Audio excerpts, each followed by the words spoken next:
A silent hill in Turkey holds a secret that rewrites human history. This is Göbekli Tepe, the world's oldest known temple complex. Its towering stone pillars were raised over 11,000 years ago, a staggering 6,000 years before Stonehenge was even a thought. Everything we were taught about the slow, steady crawl from primitive hunter to civilized builder collapses here. By the end of this journey, you will know the true story of these prehistoric geniuses and why they chose to bury their own masterpiece for millennia. We will uncover how they moved 20-ton stones without wheels or metal, what cryptic messages they carved into the pillars, and the shocking possibility that their ritual gatherings actually invented farming itself. This is not just archaeology, it is a detective story carved in stone. What does a civilization look like before it is supposed to exist? For decades, that lonely hilltop was known to local farmers as nothing more than a nuisance. They called it Göbekli Tepe, which simply means potbelly hill because its rounded shape slowed their plows. They would occasionally hit large, buried stones, assuming they were just the forgotten markers of some old, unimportant graveyard. This was the quiet, unassuming state of the site until the year 1994, when a German archaeologist named Klaus Schmidt arrived. He had been reviewing survey notes from a University of Chicago team that had passed through the area in the 1960s. Those researchers had noted the scattered flint chips and limestone slabs, but they too dismissed it as a Byzantine-era cemetery, a relatively recent footnote. Schmidt, however, looked at the landscape with different eyes. He saw the flint not as random debris, but as worked stone, the clear waste product from toolmaking. And he saw the shape of the hill itself, which seemed artificially rounded. A deep intuition told him this place held something far older and far more significant than anyone had dreamed. His first small excavation trench confirmed it almost immediately. The team did not find medieval graves. Instead, their trowels scraped against the top of a massive, beautifully carved T-shaped pillar. It was still standing, buried where it had been placed in the deep past. The dating that followed sent shockwaves through the field of archaeology. This structure was not 2,000 years old. It was not 5,000 years old. Radiocarbon analysis of organic material from the earliest layers placed its construction at approximately 11,500 years before the present. This was the pre-pottery Neolithic era, a time so remote it predates the invention of writing, the wheel, and metal tools by millennia. It even predates the settled farming villages we have always believed were the necessary foundation for civilization. And this is where the mystery locks into place. The builders of Göbekli Tepe were not farmers living in a bustling town. According to every piece of evidence found at the site so far, they were hunter-gatherers. People who followed wild animal herds and gathered wild plants for survival. The long-held textbook theory of human progress stated a simple sequence. First, humans discovered agriculture. Farming produced a surplus of food which allowed people to settle down in permanent villages. This settled life, with its spare time and organized labor, then made possible the rise of social hierarchy, specialized crafts, and finally, monumental architecture like temples. Göbekli Tepe stands that entire logic on its head. Here, the temple came first. The most sophisticated, coordinated, and spiritually complex project we have ever found from that era appears to have been built before the village and before the farm. So what force, what powerful idea could possibly compel nomadic bands to come together and achieve such a staggering feat? The answer to that question is carved into the very stones of the hill itself. To understand the builders, you must first walk with me through their creation. Picture standing on that windswept plateau over 11 millennia ago. You are not looking at a single building, but at a sacred landscape of at least 20 separate enclosures, each one a distinct ritual space. These structures are not arranged haphazardly. They are carefully placed one after another over centuries, Each enclosure is a massive, circular or oval room sunk into the bedrock of the hill, and defining each circle is a ring of monumental T-shaped limestone pillars like silent giants holding hands. These are not crude rocks, they are masterfully shaped, smoothed, and finished. Each ring has a pair of even larger central pillars, towering in the middle of the space, often reaching over 18 feet tall and weighing an almost inconceivable 20 tons. To put that into perspective, that is the weight of 4 full-grown elephants. Now consider the tools available. The builders had no metal chisels, no iron tools of any kind. Their toolkit was made of flint, of harder stones, and of sheer, determined ingenuity. They had no wheels to roll these colossi, and no domesticated animals like oxen to pull them. Every ounce of that 20-ton weight had to be persuaded, inch by agonizing inch, up the slopes of Göbekli Tepe from local quarries, using only ropes, wooden levers, and human muscle. The engineering precision is breathtaking. The builders did not simply stand these pillars on the ground. They carved perfectly fitted sockets directly into the solid bedrock floor of each enclosure. The base of each pillar was meticulously shaped to slot down into this stone pocket, locking it into a vertical position that has held against all odds for more than 300 generations. This is not the work of a casual gathering. This is the signature of a society with a shared, overwhelming purpose, with advanced knowledge of stoneworking and logistics that we never dreamed possible for people living in that era. The scale alone tells us that these hunter-gatherers were not simple bands surviving day to day. They were organizers, visionaries, and architects of the impossible. But the pillars are far more than just engineering marvels. Their true mystery is etched onto their surfaces. That distinctive T-shape, repeated dozens of times across the site, is no architectural accident. Archaeologists now widely believe these are not abstract posts but stylized human figures. Look closely and you can see it. The broad crossbar of the T represents shoulders and arms, while the long, central shaft is the body, planted firmly into the earth of the ancestral hill. On many of these pillars, this human-like form is made explicit by delicate carvings. You can see a belt cinched around the waist or a loincloth hanging down.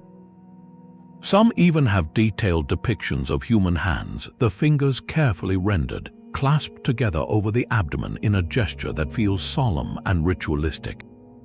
These are not mere stones. They have been given identity, purpose, and perhaps even a name. So who or what do they represent? The leading theories are as fascinating as they are profound. They could be powerful ancestors, watchful guardians of the community whose memory was literally set in stone. They might be depictions of gods or spiritual beings, their imposing forms a permanent audience for the ceremonies performed within the rings. Or perhaps they represent a priestly class, a group of spiritual leaders who directed the construction and the rituals, immortalizing their own authority in the very architecture of the sacred space. This transforms our understanding of Göbekli Tepe. It is not merely a building or even a temple in the simple sense. It is a gallery, a silent symphony of symbolic communication carved in limestone. Each enclosure, with its ring of towering figures, seems to tell a story. The pillars are often covered in a rich tapestry of reliefs. You find intricate networks of geometric symbols, wild and dangerous animals like scorpions, boars, foxes, and birds of prey, all frozen in motion across the stone canvas. These are not random decorations. They are a narrative, a complex language of belief and cosmology from a world without written words. We are standing before the first great storybook of humankind, and we are only on the very first page, slowly learning to sound out its alphabet. The message is clear. The builders were not just moving mountains of stone. They were encoding their entire view of the world, its dangers, its spirits, and their place within it, into a monument meant to last until the end of time. What story were they so desperate to tell? The silent stone figures are not alone. Across their broad shoulders and down their long bodies unfolds an entire prehistoric world carved with breathtaking skill. This is a menagerie frozen in time. You will see foxes, sleek and cunning, caught in mid-motion. Coiling snakes, their scales meticulously detailed, slither across the limestone. There are wild boars bristling with ferocity and elegant cranes with long, graceful necks.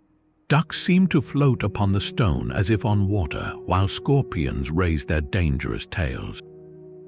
Lions and bulls, symbols of raw power, stand as imposing guardians. These are not static, simple drawings. They are dynamic art. The animals are captured in active, lifelike poses, locked in a moment of leaping, charging, or fleeing. This visual richness tells us the builders were not just technicians. They were master artists with a deep, intimate knowledge of the creatures that shared their world. But why cover a sacred temple with such a wild bestiary? The meanings are layered and mysterious. One compelling theory suggests these animals served as totems, symbolic representatives for the different hunter-gatherer clans who traveled from far and wide to contribute to Göbekli Tepe's construction. Each clan might have identified with a specific creature, carving their emblem into the communal pillars to mark their participation and their place in this grand alliance. Another idea looks to the sky. Could these elaborate carvings be a Stone Age star chart, mapping out constellations important to their mythology or their calendar? Or perhaps they are protective spirits, warnings carved to ward off very real dangers, or to invoke the power and attributes of these animals for the rituals performed within the rings. The most telling clue, however, is in what is missing. Nowhere at Göbekli Tepe will you find a single carving of a domesticated sheep, goat, or cow. The entire visual library is drawn from the untamed wilderness. This stunning absence screams a truth that reinforces the dating evidence. The people who carved these pillars lived in a world of hunt and gathering, of tracking wild herds and foraging wild grains. They were not yet farmers. Their gods, their stories, and their artistic soul were still deeply entwined with the unpredictable, powerful, and sacred natural world around them. This temple, therefore, is a snapshot of a human mind on the very brink of a revolution, still painting with the colors of the wild, yet building something that would forever change the course of history. Among these carved chronicles, one pillar stands out as the most enigmatic of all. This is Pillar 43 in what archaeologists call Enclosure D, often referred to now as the Vulture Stone. Its surface is a dense, chaotic masterpiece, a puzzle carved in limestone that has become the focal point of the entire site's deepest mystery. The central image is impossible to ignore. A large, unmistakable vulture spreads its wings. Beneath its beak, it seems to carry a perfectly round object. To the right of this bird, the scene turns more ominous. There is a headless human figure, its posture suggesting a collapse. Scattered around these central characters is a menagerie of other creatures, a scorpion, another bird, and a series of abstract symbols, including crescents, circles, and what looks like a handbag. For decades, these images were interpreted through a mythological or shamanic lens, perhaps telling a story of death and the spirit world, with the vulture as a psychopomp, a creature that carries souls to the afterlife. But a radical and controversial new interpretation has emerged, one that suggests the builders of Göbekli Tepe were not just artists and engineers, but also astronomers. Researchers like Martin Sweatman and Andrew Collins have proposed that the Vulture Stone is not merely a spiritual narrative. They argue it is a precise cosmic map, a record of the night sky from over 13,000 years ago. In this reading, the animals are not just animals. The scorpion represents the constellation Scorpius. The vulture corresponds to the constellation we call Sagittarius. The round object it carries is not a head or a sun, but a representation of the sun's path, the ecliptic, and the headless man that, they propose, could symbolize a catastrophic event, a great dying caused by something from the heavens. The theory points to a specific and terrifying moment. Geological and ice core records show evidence of a sudden, severe cooling period around 12,800 years ago, an event known as the Younger Dryas. This mini ice age, which lasted for over 1,000 years, devastated ecosystems and likely caused massive upheaval for human populations across the globe. Some scientists believe it was triggered by the fragments of a giant comet striking the Earth's atmosphere or surface. The symbols on Pillar 43, according to this astronomical interpretation, align with the constellations as they would have appeared in the sky on the very morning of that proposed comet impact, around 10,950 years before the Common Era. If this is true, it transforms the pillar from a piece of ritual art into a historical document, a time capsule carved in stone by survivors of an apocalypse. It would mean the builders of Göbekli Tepe were encoding a warning or a memorial for future generations, ensuring the memory of a world-altering catastrophe would never be forgotten. This idea pushes the boundaries of what we thought possible for a prehistoric society. It suggests a level of sustained astronomical observation, a need to track time and celestial events that is staggering in its sophistication. Whether you find the comet theory compelling or a step too far, the Vulture Stone undeniably holds a complex code we have yet to fully crack. It stands as a silent witness, asking us if we are clever enough to read the story of the stars, written by people who looked up at the same night sky and saw not just points of light but a calendar, a warning, and a god. Who were the hands that carved these cosmic warnings and raised these stone giants? We must step away from the temple for a moment and into the world of its creators, the people of the pre-pottery Neolithic. Forget the image of desperate, struggling hunter-gatherers clinging to survival. The evidence suggests these people lived in what could only be described as a prehistoric paradise. This region of southeastern Anatolia, known as the Fertile Crescent, was a land of incredible abundance. Imagine rolling hills covered in dense stands of wild wheat and barley, their grains ripe for the harvesting. Rivers and streams teemed with fish, and the forests and grasslands were home to vast herds of gazelle, aurochs, and deer. This was a landscape so rich in resources that people could thrive without ever planting a single seed. Some scholars have even pointed to this very region as a candidate for the real-world inspiration behind stories of a Garden of Eden, a land of natural plenty. In this world of abundance, the nomadic bands were not isolated families. They were likely part of larger tribal networks connected by kinship and shared tradition across the region. And this brings us to a crucial clue found, or rather not found, at Göbekli Tepe itself. Despite decades of excavation, archaeologists have uncovered no evidence of permanent houses, no hearths for daily cooking, no trash pits filled with domestic waste. There are no signs that anyone actually lived on the hilltop year-round. Instead, everything points to Göbekli Tepe being a purely ritual space, a regional cult center of staggering importance. Think of it not as a town, but as a prehistoric cathedral complex. Different clans and groups would have traveled from their seasonal camps across the territory, converging on this sacred hill at specific times of the year, perhaps during solstices or other celestial events, to participate in massive communal gatherings. This seasonal pilgrimage model solves one puzzle but creates another, even more impressive one. It means the workforce that built Göbekli Tepe was not a permanent, settled population. It was a temporary, rotating assembly of people who chose to come together repeatedly over generations for a purpose greater than their daily survival. The logistics of such an endeavor are mind-boggling. To build just one of these enclosures required a society with a level of organization we never attributed to people of this era. First, you needed a visionary, a project manager who could conceive the design and direct the work. Then you needed expert stonemasons who understood how to quarry, shape, and finish 20-ton monoliths using only flint tools. You needed teams of laborers to move those pillars, a feat of brute strength and clever engineering that would have required hundreds of people pulling in unison. You needed the artists, the master carvers who could translate myth and astronomy onto living rock.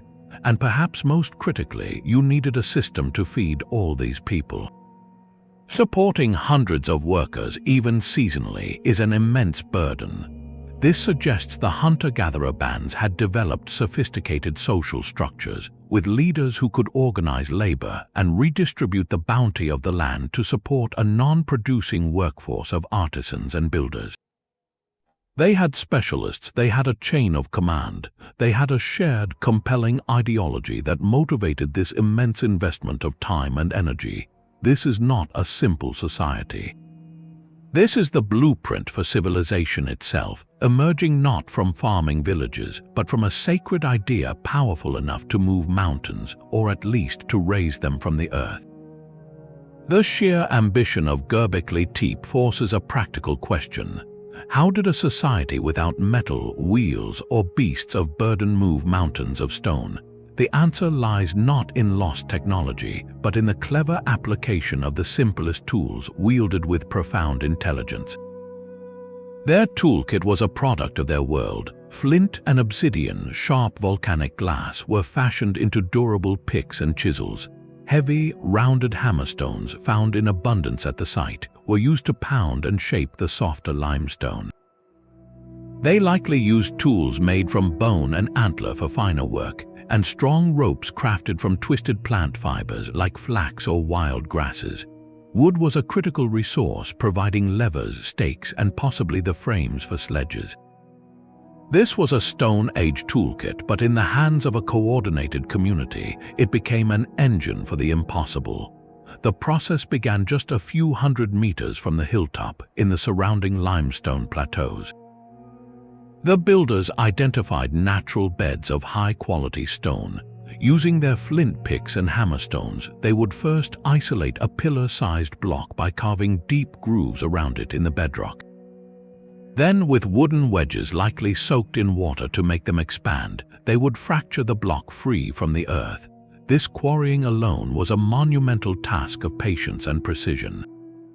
But it was only the beginning. Now they had a 20-ton monolith, rough and unshaped, lying in a pit. The real challenge was transportation. How do you move a stone heavier than 2 large trucks across uneven ground and up a slope? The consensus points to a combination of brute force and brilliant, simple physics.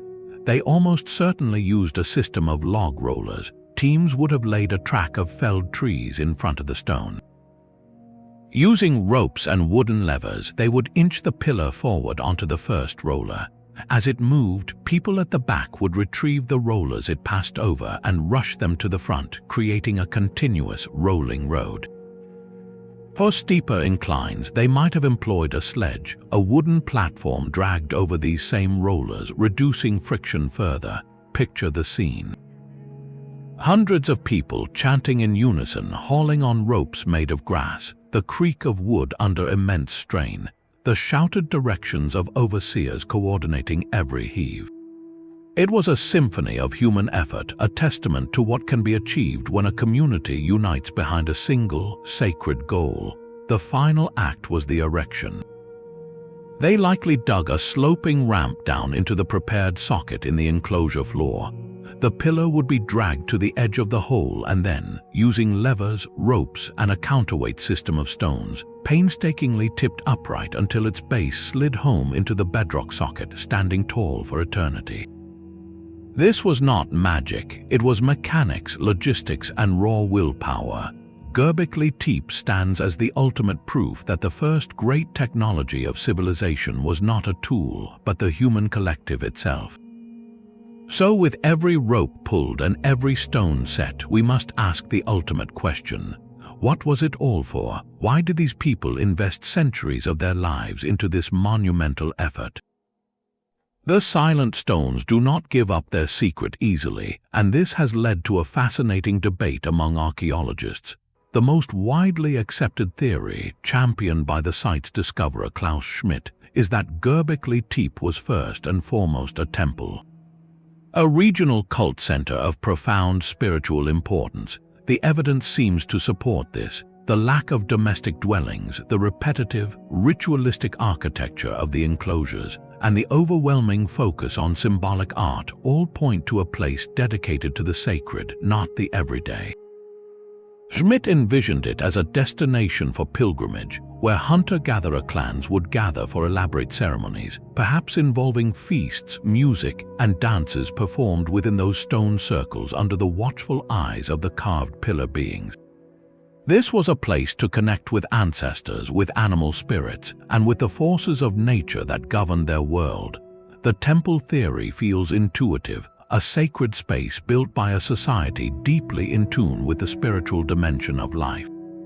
But another compelling idea looks not to the earth but to the heavens. This is the astronomical observatory theory. Researchers have noted that the central pillars in certain enclosures seem to be aligned with specific points on the horizon, possibly marking the rising of important stars or the solstice sun.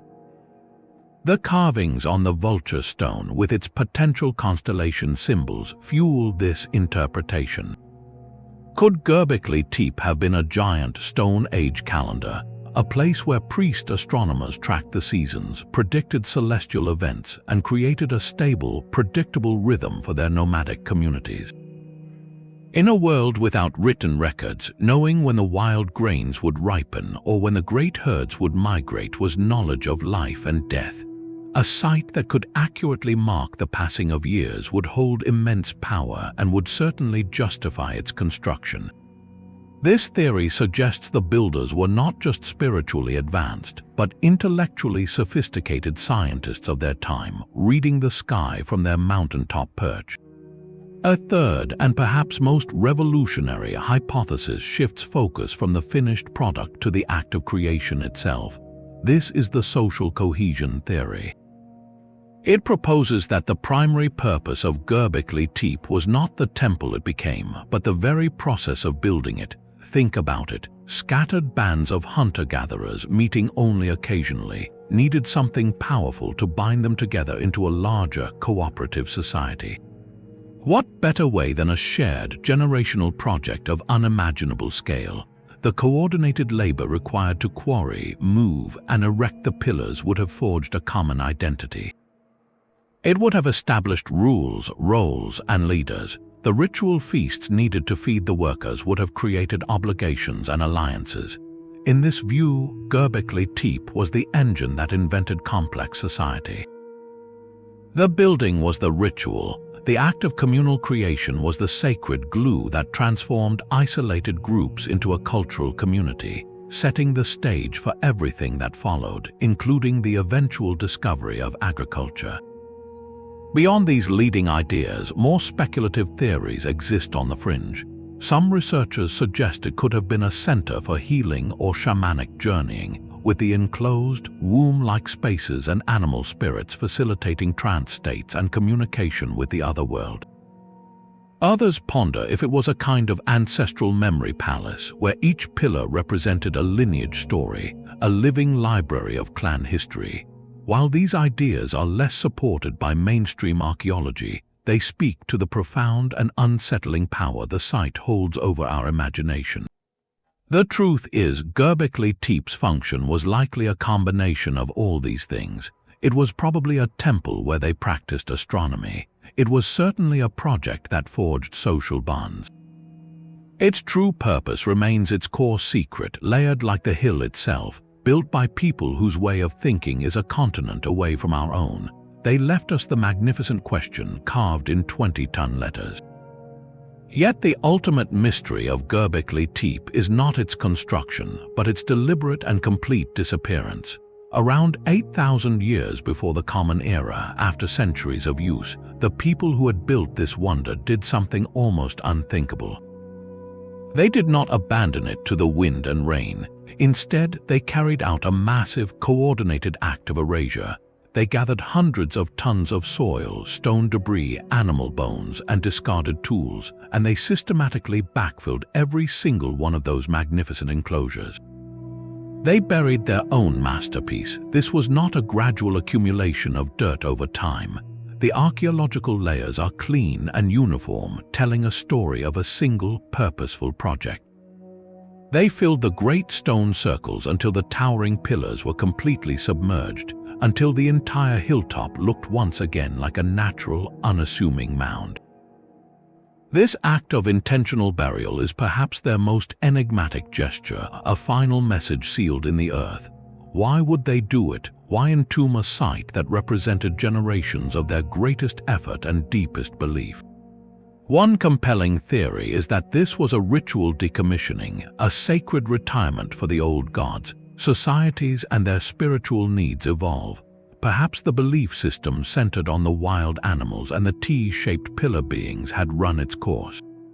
New ideas, new symbols, or new ways of connecting with the divine may have been emerging.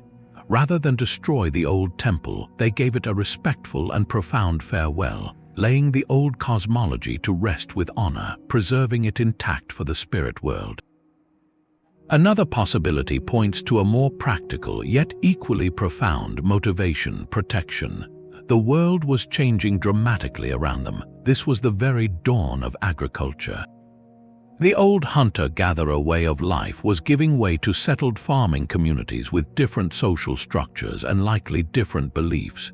The burial could have been a defensive act, a way to hide their most sacred site from the eyes of new peoples or incoming ideologies that might not understand it, or worse, might seek to defile or destroy it. By burying Göbekli Tepe, they effectively placed it in a time capsule, safeguarding their legacy from a future they could not control. But perhaps the most resonant explanation is one of pure reverence. They may have seen the site not as something to be used and discarded, but as a living entity that had completed its cycle. In this view, the burial was an act of love and profound respect, a way to return the temple to the earth from which it was born. They were entombing a sacred ancestor, ensuring its rest and its perfect preservation. This final, silent act ensured that Göbekli Tepe would sleep undisturbed for millennia, waiting for a future age to uncover its stones and begin the long process of hearing its story again. In the end, their greatest monument to memory was to make their world forget so that we might one day remember. The deliberate burial of Göbekli Tepe may have been the end of its story, but its true legacy was just beginning to take root in the surrounding soil. This leads us to the site's most earth-shattering implication, a theory that rewrites the foundational chapter of human history. Klaus Schmidt, the archaeologist who dedicated his life to the hill, proposed a radical idea he called the Temple First hypothesis. For centuries, we believed the story was straightforward. Humans discovered farming, settled down, and then, with their new spare time and organized societies, they built temples and monuments. Göbekli Tepe proves that sequence is backwards. The temple came first. Schmidt argued that the very existence of Göbekli Tepe and places like it did not result from agriculture. It actually caused it. Think about the immense logistics we just explored. Gathering hundreds, perhaps thousands of people for seasonal festivals and construction projects created a massive, unprecedented problem. How do you feed them all? In a world of hunting and gathering, food is immediate and local.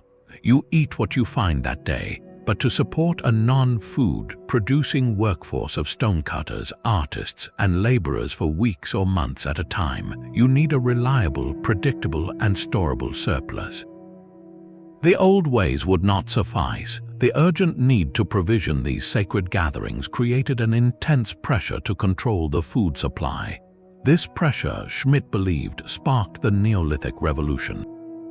The ritual center created an economic demand that changed humanity's relationship with nature forever. The evidence for this stunning reversal is written in the very plants of the region. Genetic studies have traced the origins of domesticated einkorn wheat, one of the world's first and most important crops, to the Karakadag mountain range. This area is located just a short distance from Göbekli Tepe.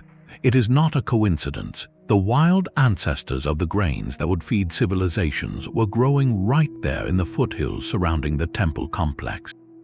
The theory suggests that the people gathering at Göbekli Tepe began to intentionally cultivate these wild grasses.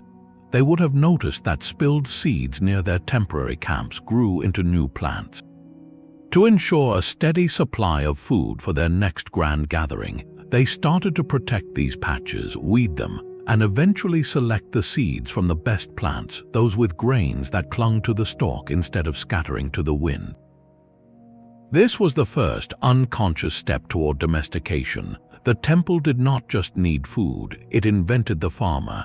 This turns our understanding of civilization inside out. We have always seen religion and monument building as fruits of a settled, agricultural society. But what if they were the seeds? What if the human drive to come together for something greater than ourselves, to worship, to create awe-inspiring art, to align with the cosmos was the original spark? The need to feed that spiritual ambition forced us to innovate, to tame nature, and to settle the land. In this light, Göbekli Tepe is not a mysterious outlier. It is the catalyst. The grand, sacred project required a new kind of economy, which in turn created a new kind of society. The stone pillars were not a celebration of an agricultural revolution already won. They were the very reason that revolution began. So when we look at our fields of grain today, we might not be seeing the result of a practical discovery by a hungry farmer. We might be seeing the long-term harvest of a sacred dream, dreamed up by hunter-gatherers on a windswept hill in Turkey who wanted to build a house for their gods.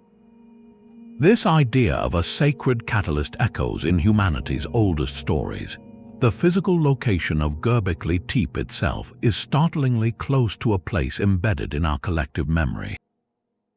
The region of southeastern Anatolia where the stone pillars rise sits within the heart of the ancient Fertile Crescent. For generations, scholars and explorers have pointed to this very landscape between the Tigris and Euphrates rivers as the most likely candidate for the real-world inspiration behind the biblical Garden of Eden. The parallels are haunting. The Genesis story describes a place of natural abundance, a garden where food was plentiful and humans lived in a state of harmony, needing only to gather what was provided. This matches the archaeological picture of the pre-pottery Neolithic paradise we just explored, a land of wild grain and game so rich it could support large gatherings without farming. The story of Eden is also a story of a profound loss, a fall from a state of grace. And what did the builders of Göbekli Tepe do? After centuries of use, they deliberately buried their paradise, filling in their magnificent temple until it vanished from the world. This act of ritual entombment feels like a physical echo of that mythical expulsion, a conscious closing of a sacred chapter. It is as if the memory of that abundant hunter-gatherer world and its deliberate end was passed down through thousands of years of oral tradition, eventually crystallizing into the story of a garden lost. The site becomes more than an archaeological wonder. It transforms into a potential anchor point for one of our most enduring myths, a whisper from a time before history turned into legend. This connection to lost golden ages does not stop with Eden. Göbekli Tepe's sophistication and sudden burial have inevitably sparked more speculative links to other great cultural mysteries. Its age places it millennia older than the first cities of Sumer in Mesopotamia, yet within a conceivable geographical and cultural sphere of influence. Could the memory of Göbekli Tepe, or places like it, have filtered down through time to inspire later Sumerian myths of their own origins? The Sumerians wrote of the Apkallu, 7 sages who emerged from the sea to bring the arts of civilization to humanity. These were not gods, but ancient, wise beings from a primordial time. One cannot help but wonder if such stories are fragmented memories of a much older, advanced culture of builders and astronomers whose true origins were lost in the mists of time. This line of thinking leads, of course, to the most famous legend of all, that of Atlantis. Plato described a powerful, sophisticated civilization that fell in a single day and night, swallowed by the sea. While Göbekli Tepe was not drowned by ocean waters, its fate shares a core narrative with Atlantis, a story of a great and enlightened culture that vanished, leaving only traces for future generations to puzzle over. The comet impact theory linked to the Vulture Stone adds a chilling layer to this. If the builders were recording a real celestial catastrophe, then their story is one of survivors of a world-altering disaster, preserving knowledge from a time before the cataclysm. This fits the archetype of the lost civilization perfectly, a beacon of knowledge that flickered out, leaving its legacy buried in a hill rather than beneath the waves. These connections are controversial and sit firmly outside mainstream archaeology, but they persist for a powerful reason. Göbekli Tepe touches a deep nerve in the human psyche.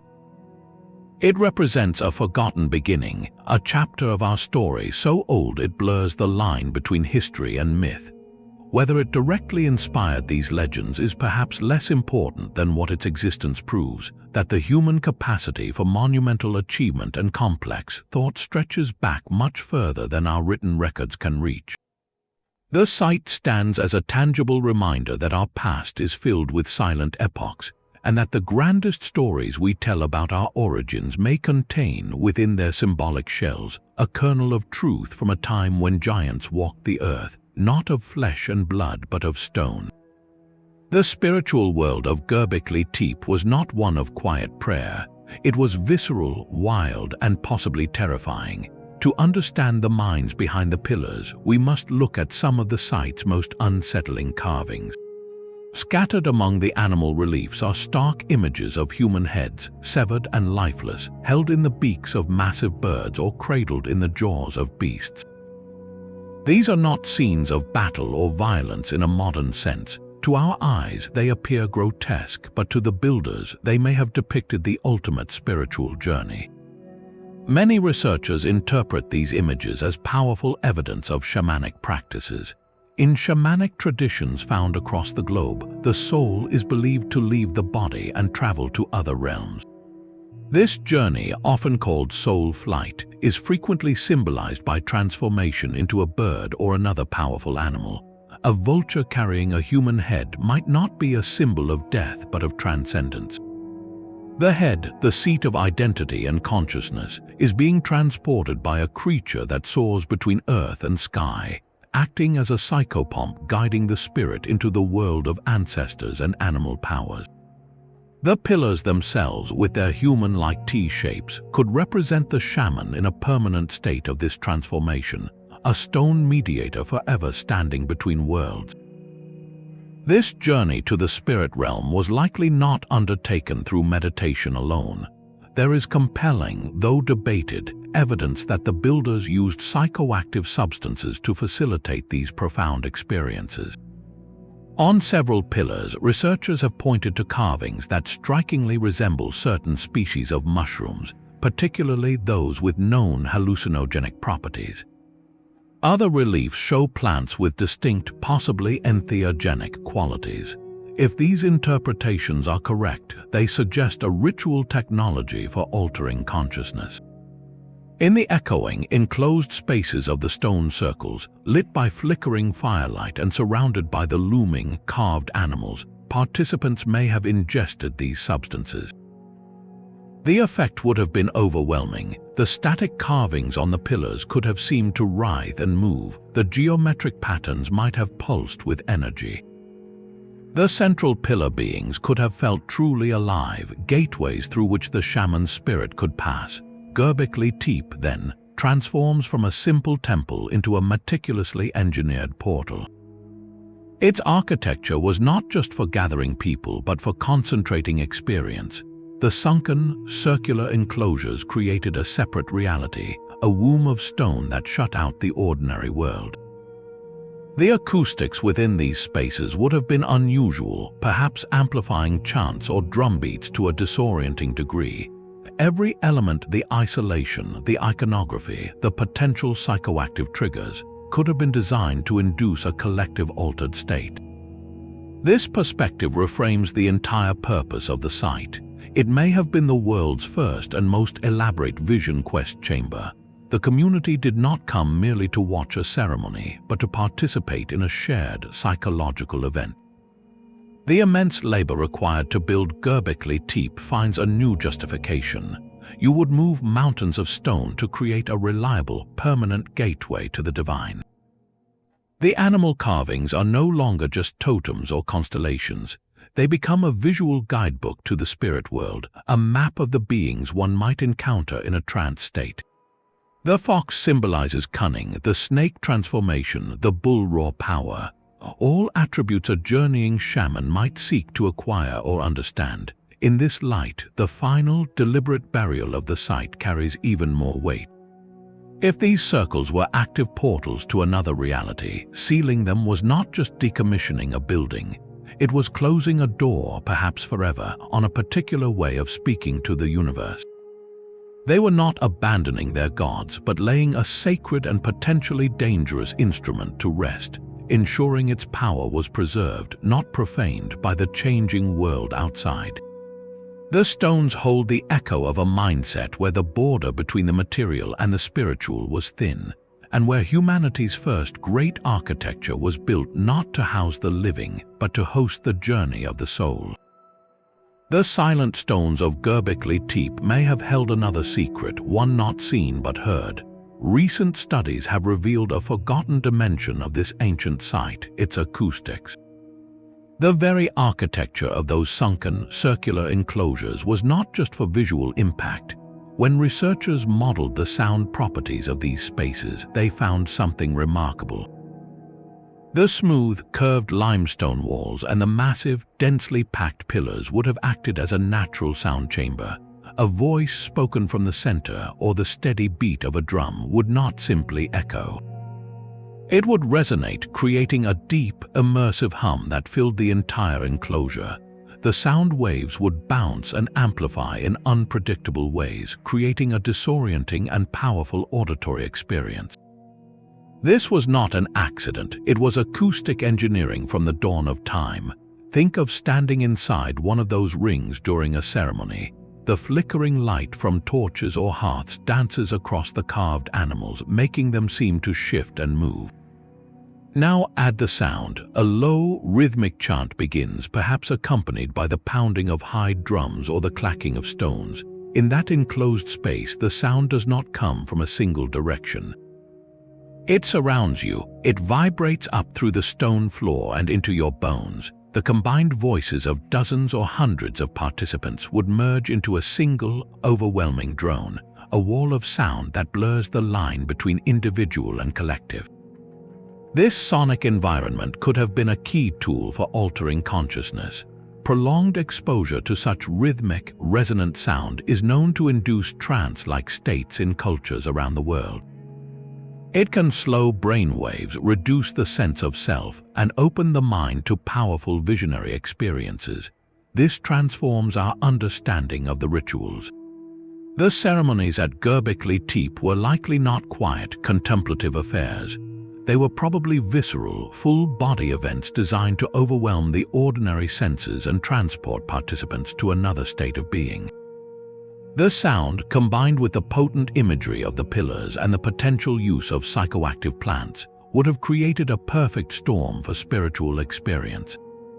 The architecture itself became an instrument. The hilltop was not just a temple you looked at, it was a temple you felt, vibrating through your very core.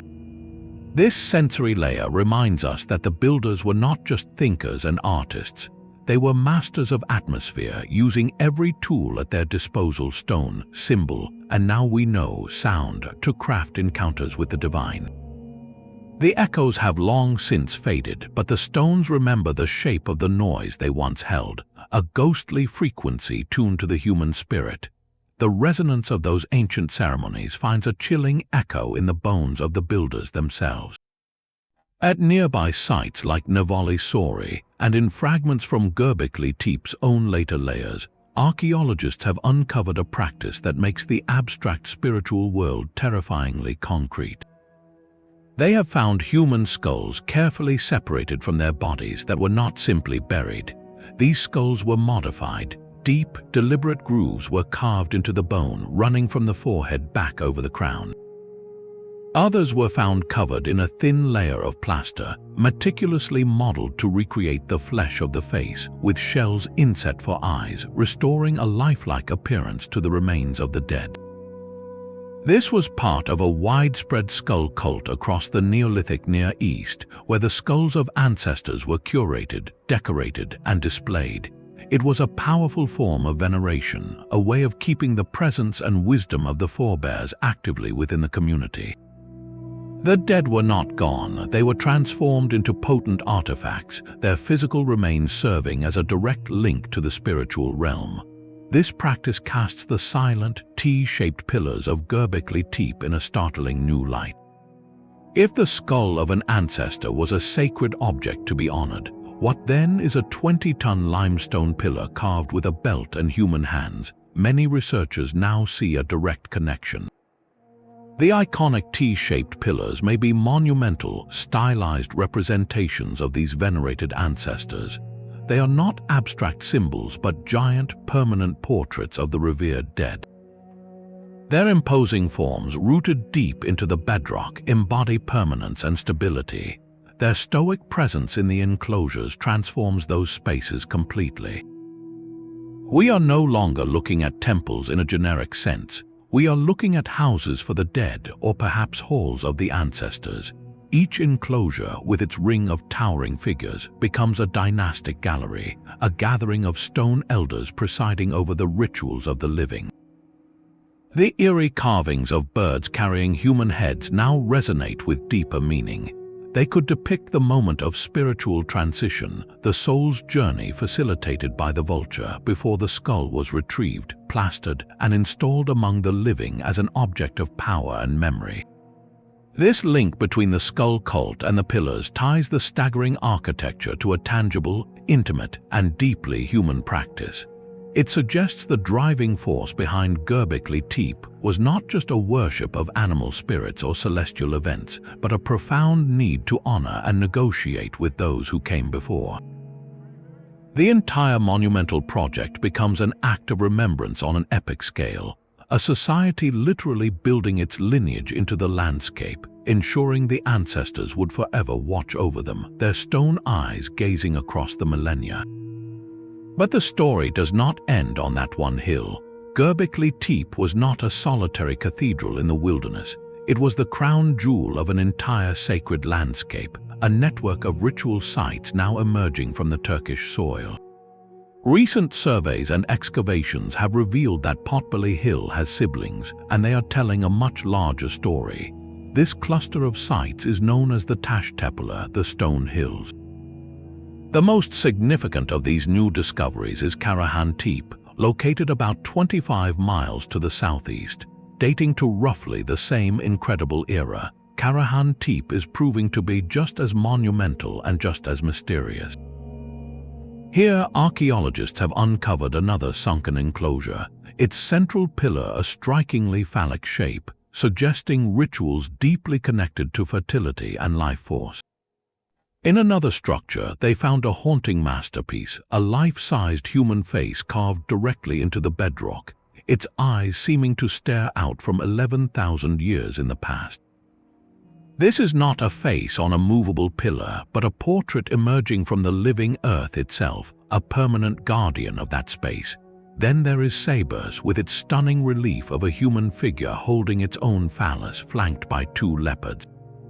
And Sakmaktep, which shows evidence of even earlier activity.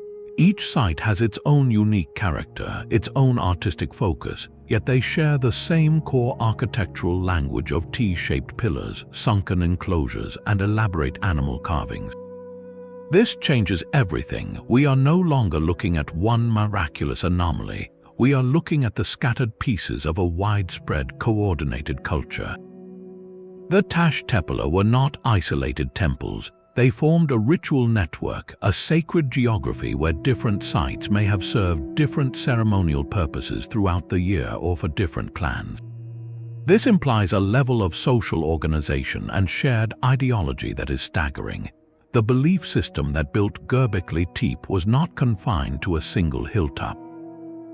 It was a regional phenomenon, a spiritual constellation that stretched across dozens of miles, uniting the hunter-gatherer bands of southeastern Anatolia in a common vision of the world. The scale of the endeavor just grew exponentially. It means the labor, the artistic tradition, and the cosmological knowledge were not the secret of one group, but the shared heritage of an entire people. This sacred landscape was their world, and we are only beginning to map its borders. The profound age of these stone circles is not a guess or a legend, but a fact confirmed by hard science.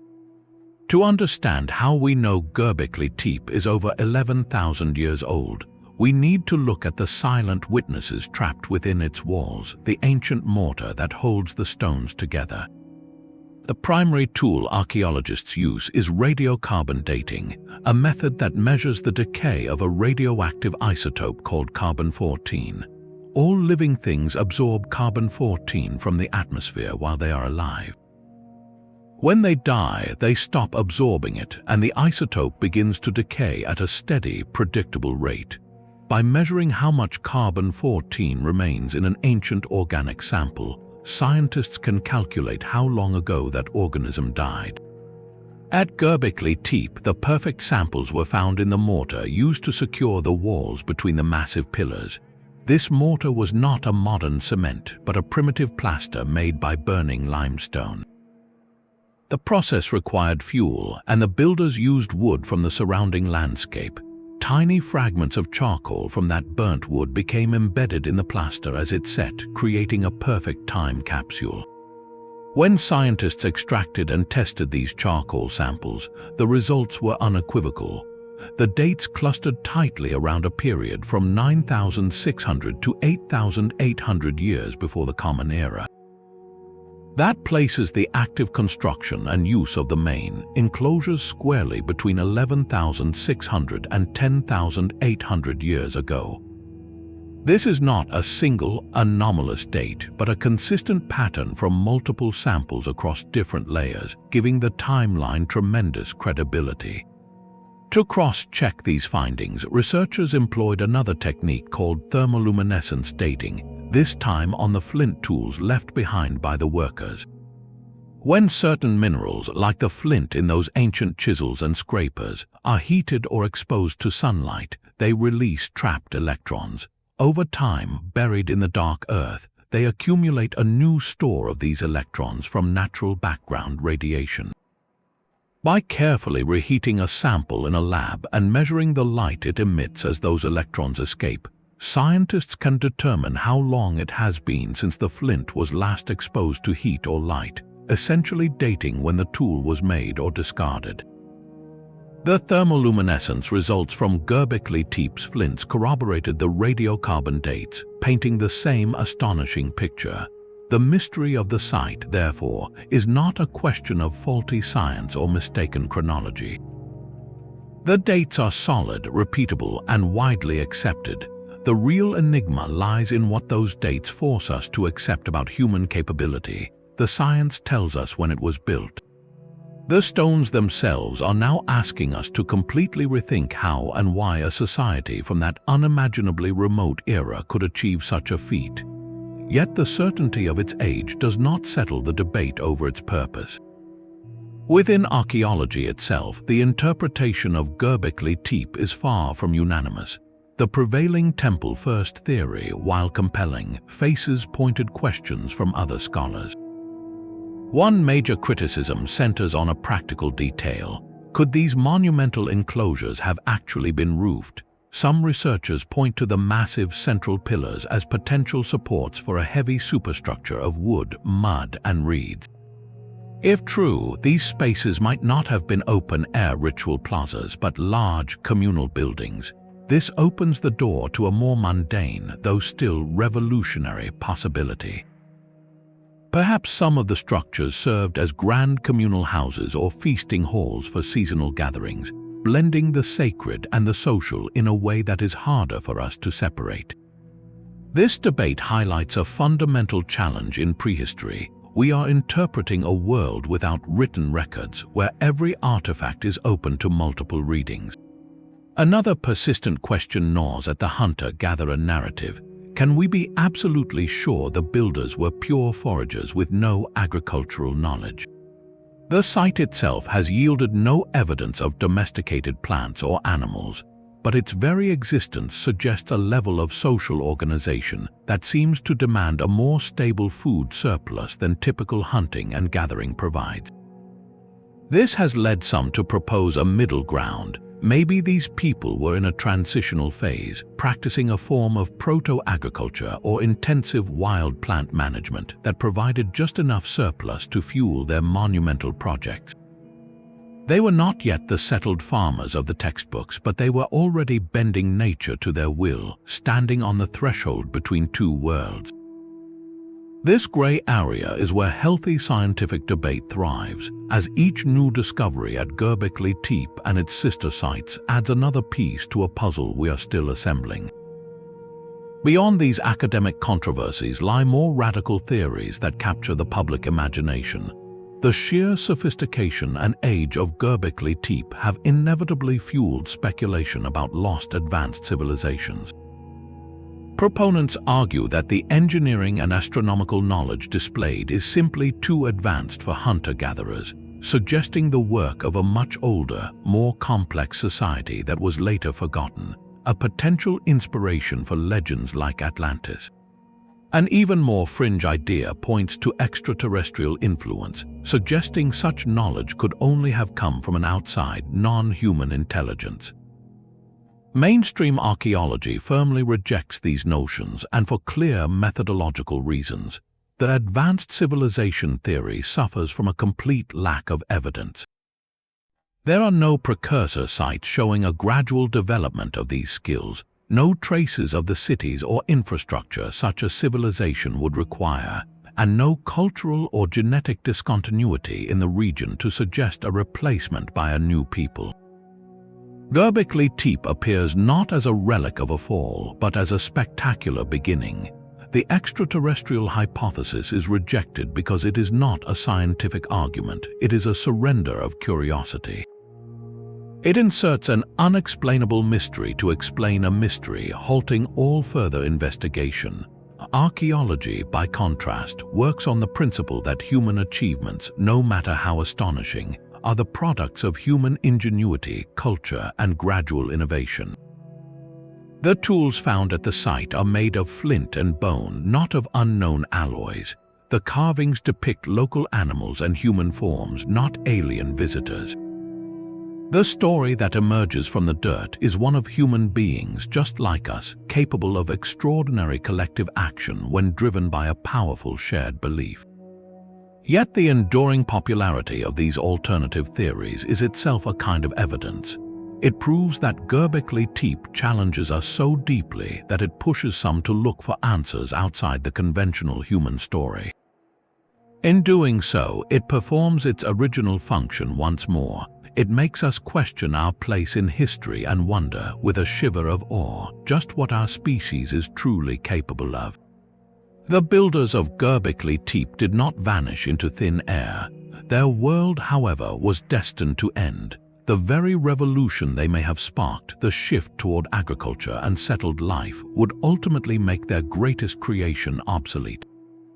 For centuries, the stone enclosures remained a living, active heart of the region. But around 8,000 years before the Common Era, the rhythms began to change. The construction of new, monumental circles slowed, then stopped entirely. The older enclosures were still used, but the sense of a grand, ongoing project faded.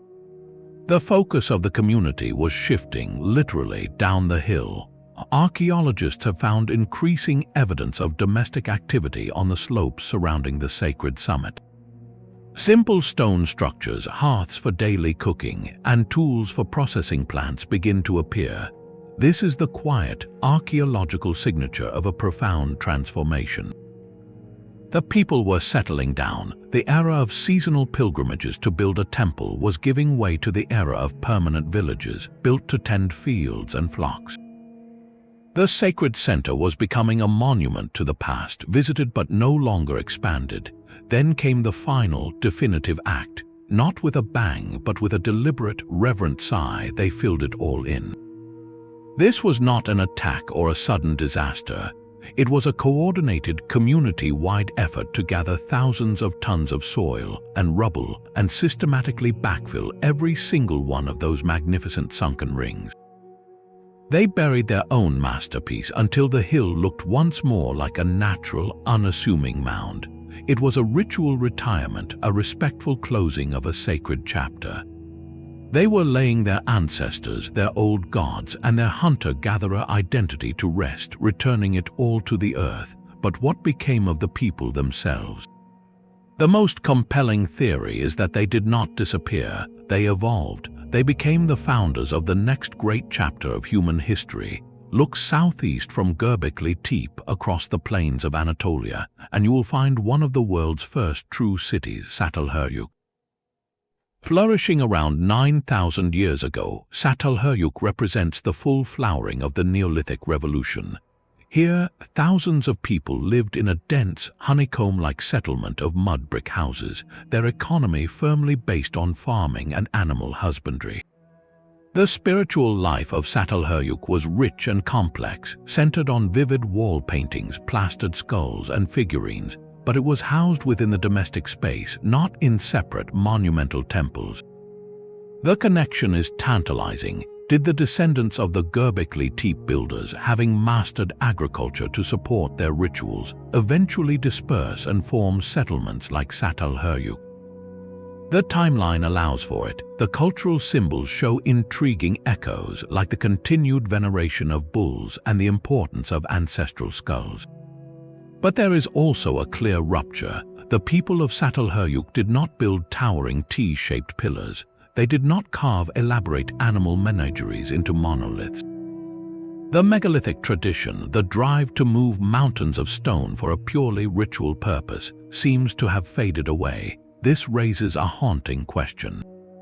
Was the knowledge of how to build such places simply lost, or was it intentionally set aside, like an old tool no longer needed for a new way of life?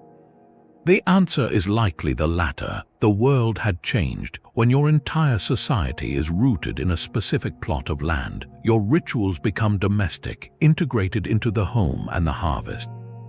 The need for a regional pilgrimage center to unite scattered hunter-gatherer bands was gone. The staggering effort required to build Göbekli Tepe no longer served a practical social or spiritual function in a world of farmers and herders. So the knowledge did not vanish, it transformed. The organizational skills, the community coordination, the artistic vision, all were redirected. They were poured into building dense villages, into managing irrigation canals, into creating the vibrant domestic art of Çatalhöyük. The stone giants were left sleeping in their hill, a stunning, isolated peak of a forgotten cultural mountain range. Their legacy was not in continued temple building, but in the very idea of a settled, cooperative society they helped bring into being. They built the first cathedral, and in doing so taught humanity how to build the first city. The story of Göbekli Tepe is still being written, not by its original builders, but by the archaeologists who now guard its legacy. Today, the German Archaeological Institute, in close partnership with Turkish authorities, maintains a continuous, careful presence on the hill. Their work is a delicate dance between discovery and protection, a race against time and the elements to understand the site before it is lost again.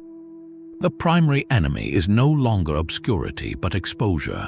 For over 11,000 years, the buried enclosures were perfectly preserved by the very soil that hid them. Now exposed to the open air, the soft limestone pillars face a relentless assault. Wind scours their surfaces, rain seeps into ancient cracks and freezes, expanding to cause damage, and the harsh sun beats down on carvings that have not seen its light for millennia. Every relief of a fox or a vulture is at risk of fading back into smooth, blank stone. To combat this, the team has undertaken one of the most visible modern interventions at the site, the construction of a massive, iconic protective canopy. This soaring steel and fabric roof now arches over the main excavation areas, shielding the precious stones from direct rainfall and mitigating temperature extremes. It is a striking sight, a modern architectural marvel sheltering an ancient one, a necessary compromise to ensure these messages from the past survive for future generations to decode. But preservation extends beyond the physical stones. With global fame comes a flood of visitors, and managing tourism presents its own profound ethical challenge. Each footstep on the plateau, each touch of a curious hand, introduces vibration and wear. The question becomes one of balance. How do you share a wonder of this magnitude with the world without loving it to death?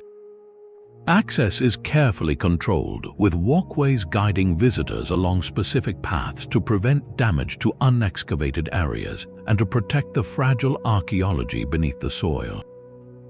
The goal is sustainable stewardship, ensuring that research can continue, that the stones are preserved, and that the public can still stand in awe before them. This makes Göbekli Tepe a living project in every sense. It is not a static ruin frozen in a textbook. It is an active archaeological dig, a conservation laboratory, and a pilgrimage site for the modern world all at once.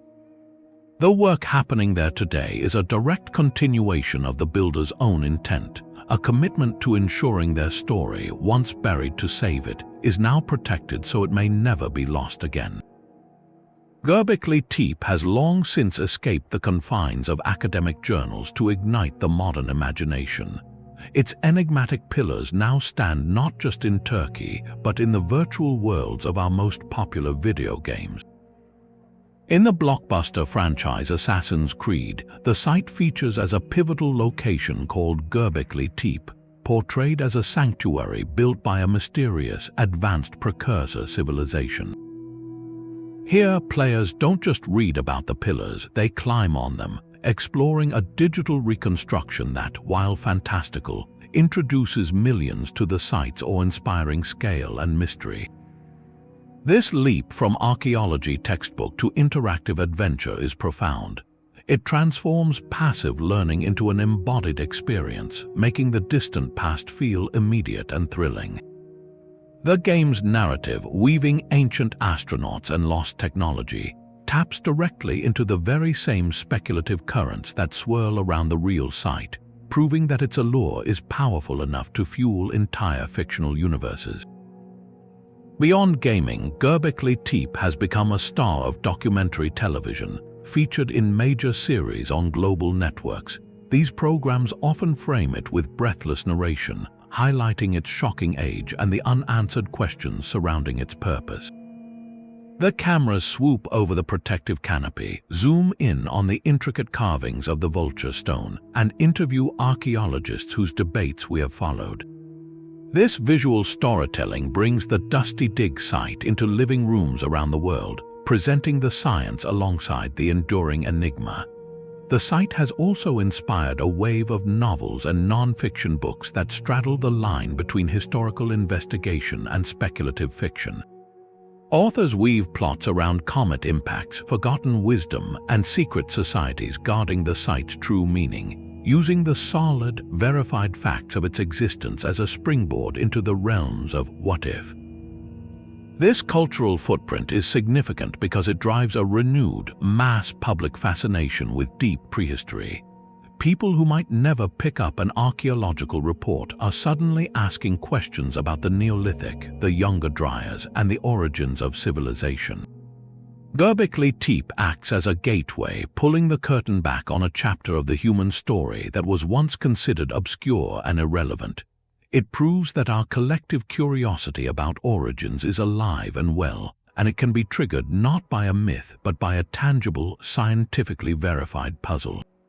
So why does this particular hilltop resonate so deeply in our modern psyche? The answer lies in its perfect duality. On one hand, it is anchored by irrefutable hard science, the radiocarbon dates, the stratigraphy, the meticulously catalogued tools. It is a real discovery that overturned real textbooks. On the other hand, it is a canvas of absolute mystery. The why remains wide open, a void that our imagination rushes to fill. In a world where so much is known and explained, Göbekli Tepe offers a rare and genuine enigma. It challenges the linear, progressive story of human history we were all taught, suggesting a more complex, more interesting, and possibly more profound narrative. It allows us to wonder, without leaving facts entirely behind, if the past holds secrets we are only beginning to grasp. The site satisfies a deep human craving for both truth and wonder, standing as a monument not only to its builders but to our own endless desire to question where we came from.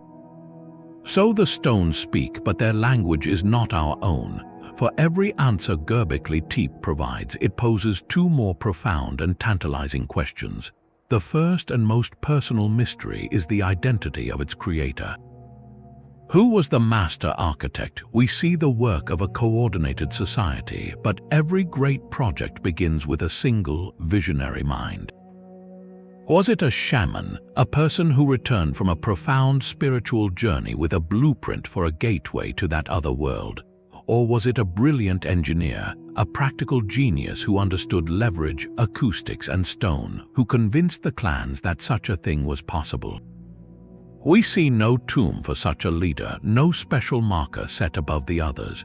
Their legacy is the entire hill, a monument so vast it swallows the ego of any one individual.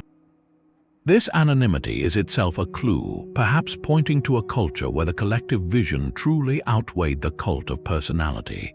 Then there is the ghost we can never fully exorcise, the living site. We can analyze the static stones, but what did Göbekli Tepe feel like in its prime? Imagine the sensory overload of a major ceremony, the air thick with smoke from roasting meat and burning herbs. The disorienting, bone-deep drone of chanting amplified by the stone chamber, a sound so physical it vibrates in your chest, the flickering torchlight that makes the carved animals seem to leap and writhe across the pillars. The scent of sweat and earth, and perhaps the sharp, strange smell of psychoactive plants. Who was performing and who was watching? Were the central pillars themselves the focus, believed to be animated by spirits, or were they a backdrop for human priests enacting sacred dramas? We have the stage meticulously preserved, but the play, the music, and the faces of the actors are lost to us forever. This leads directly to the great intellectual debate etched onto Pillar 43, the Vulture Stone. Is the astronomical interpretation correct? Are those animals truly constellations? And does that round symbol mark a catastrophic comet strike? The theory is elegant and compelling, offering a clear, dramatic reason for such a monument, a memorial to a sky-born disaster. Yet many archaeologists remain deeply skeptical. They argue the symbols are too ambiguous, that connecting them to specific constellations from that era involves selective interpretation. Could the scene be purely mythological, a story about death and the spirit world with no cosmic map at all? The problem is that both readings are plausible with the evidence we have. The stone sits at the crossroads of science and symbol, and until we find a true Rosetta Stone for this iconography, a key that unlocks its grammar, we will be left wondering if we are reading a historical document or a sacred poem.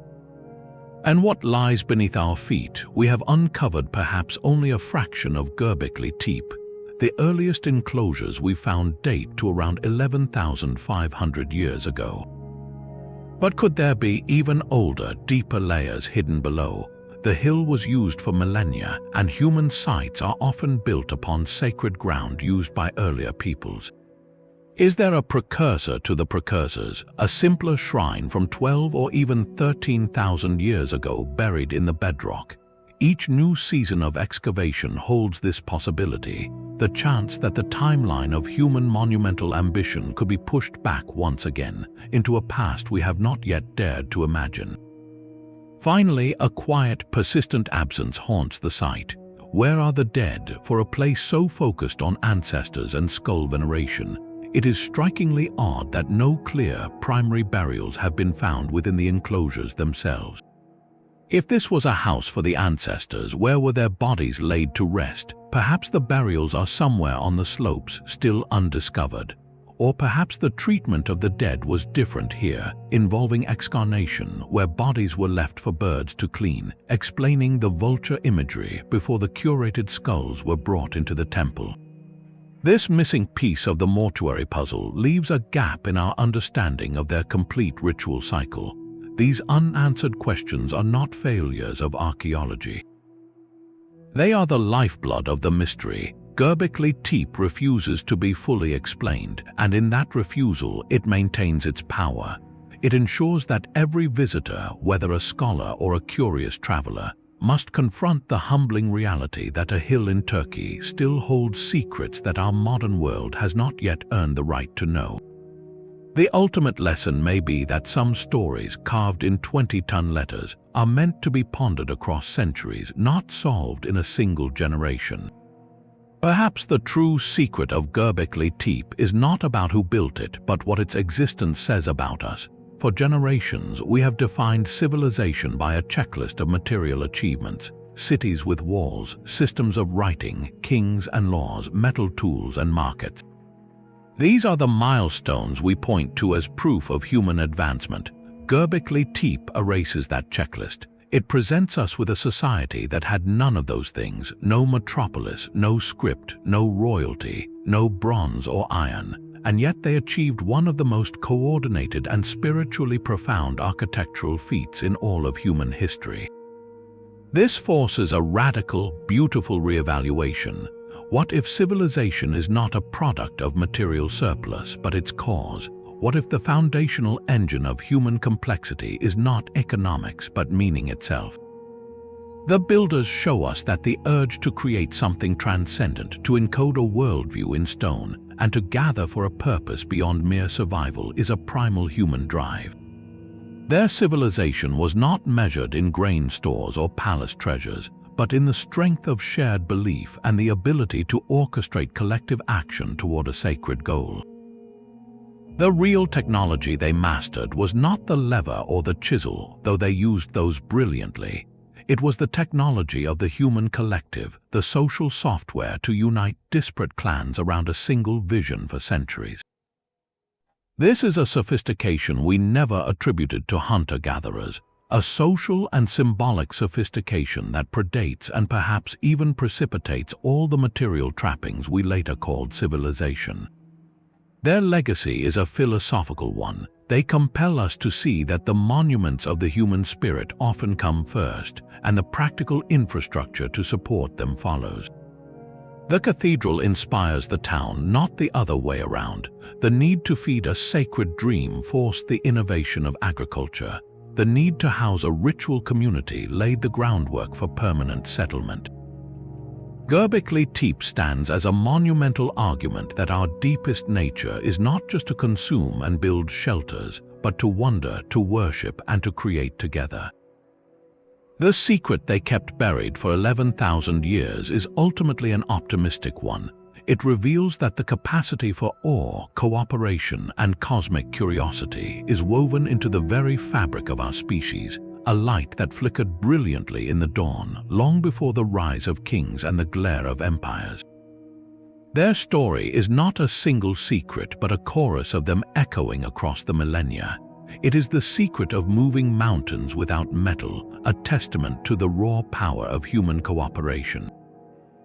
It is the secret of a society so unified by a shared vision that they could orchestrate labor across generations, forging civilization itself from the need to build something sacred. It is the secret of a spiritual world alive with animal powers and ancestor spirits, encoded in stone with an artist's hand. And it is the final, poignant secret of intentional burial, a conscious choice to return their masterpiece to the earth, preserving its power for a future they would never see. Göbekli Tepe does not give up one easy answer. Instead, it offers a profound challenge to the story we tell about ourselves. It proves that the human drive to create meaning, to gather for a purpose greater than survival, and to leave a mark that defies time, is far older and more fundamental than we ever knew. The temple did not crown the rise of civilization, it planted the seed. This lonely hill in Turkey stands as a permanent, humbling reminder. our history is not a neat, linear march. It is a vast, unexplored landscape filled with silent epochs and forgotten brilliance. For every chapter we have written in our textbooks, there may be a dozen still buried, waiting for a curious mind, a careful trowel, or a stroke of luck to bring them back into the light. The true secret of Göbekli Tepe is that it is not an ending but a beginning. It is an invitation to look at the deep past not as a simple prelude, but as a realm of its own astonishing complexity. It asks us to stay curious, to question the old stories, and to wonder what other chapters of the human adventure are still hidden, patiently waiting in the quiet earth.